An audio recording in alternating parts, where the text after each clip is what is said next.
Taste. What's a vice that comes from taste? Gluttony. Gluttony, right? Hey, I can eat this thing all day long. I'm gonna get that pack of ice cream bars and just chow them all down in one time. Put up that guard. Smell.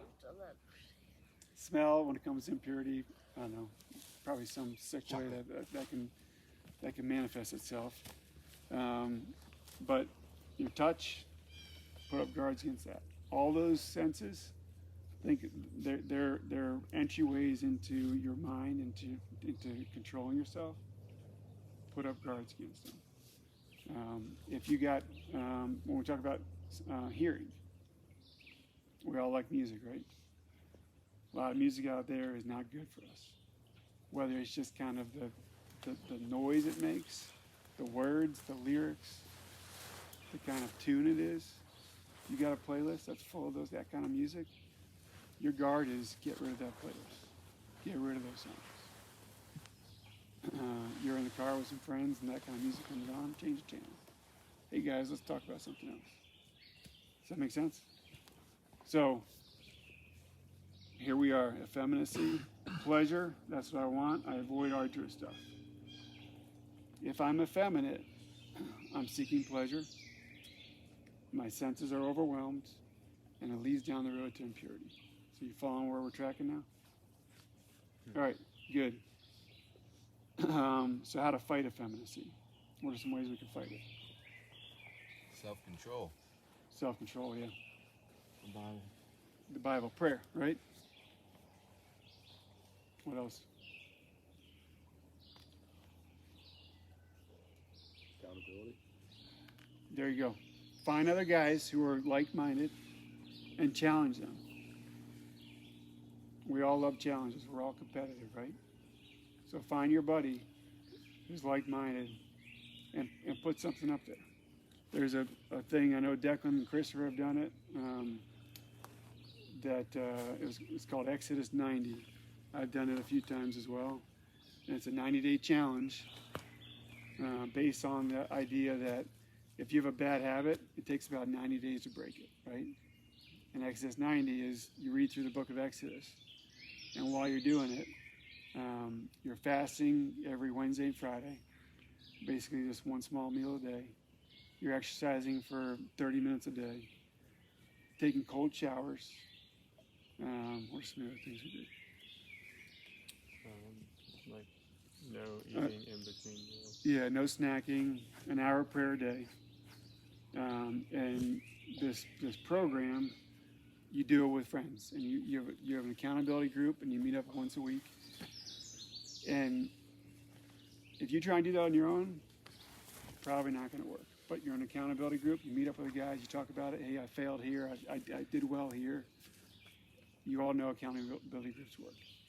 Same thing with where you are right now. Your friends who are desiring the same things, get with them and talk about these things.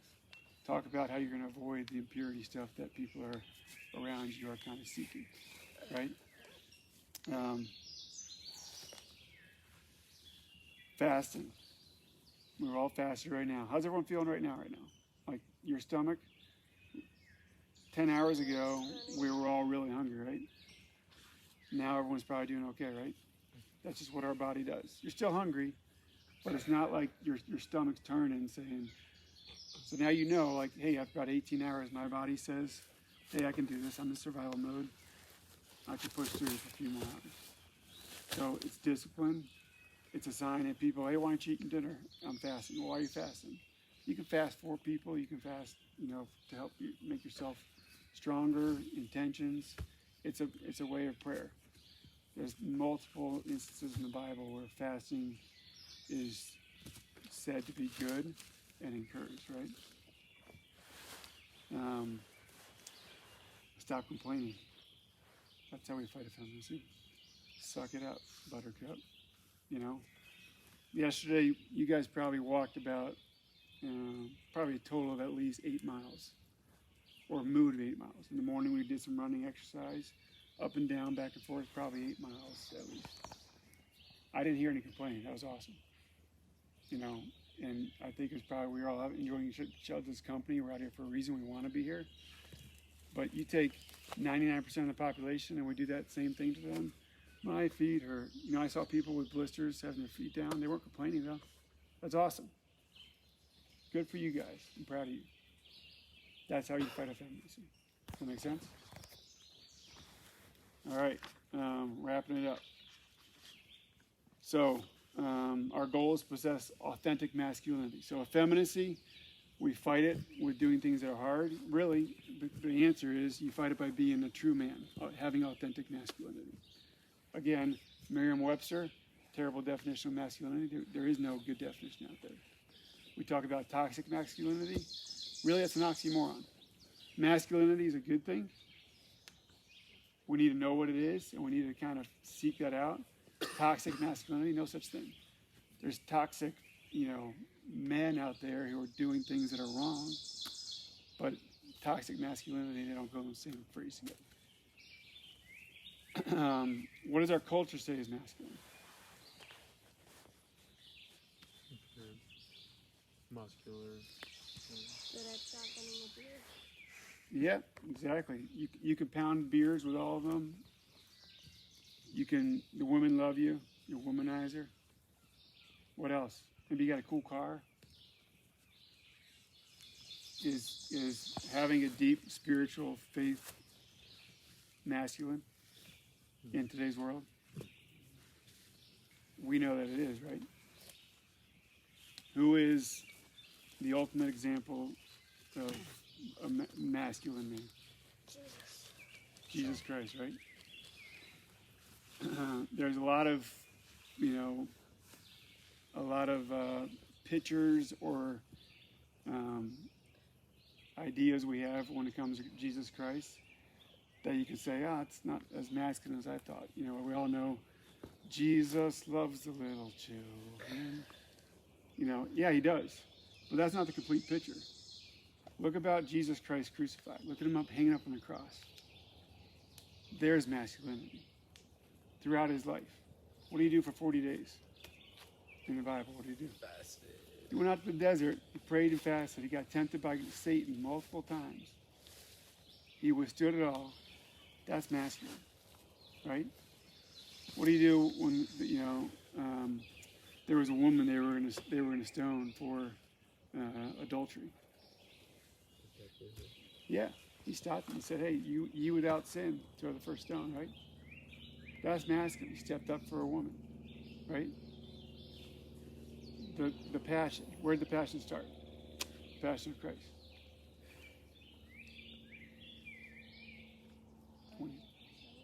Garden of Gethsemane, right? You guys have all seen the movie The Passion, probably. What's he doing in the Garden of Gethsemane? Praying. He's praying, and what's he doing? Because he knows what's coming to him. He's sweating blood. He knows what's coming on him. He's willing to take on that sacrifice for all of us to save us. And sweating blood is an actual thing that humans can do when you're under crazy intense stress. And Christ did that for us. They take him from the garden. Where they take him? Chief priest, Pilate. They say, "Hey, let's go scourge him." Scourging, that wasn't like a little whip that they're just doing this to him.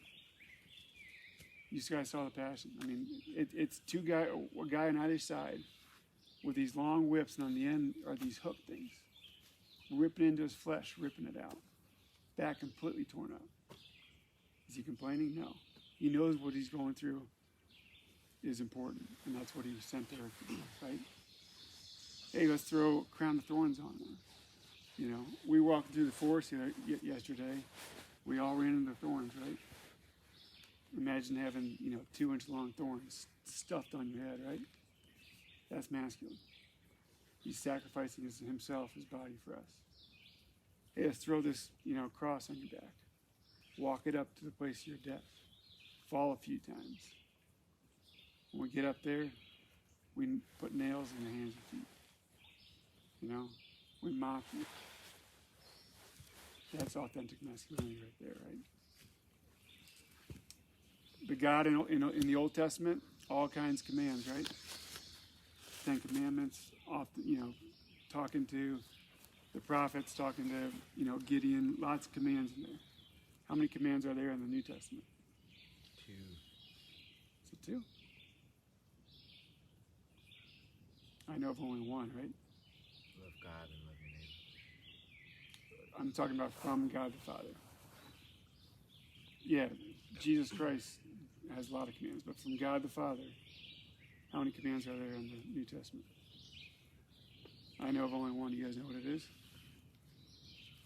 This is my beloved Son. Listen to him. Right? Listen to him. What did he tell us to do?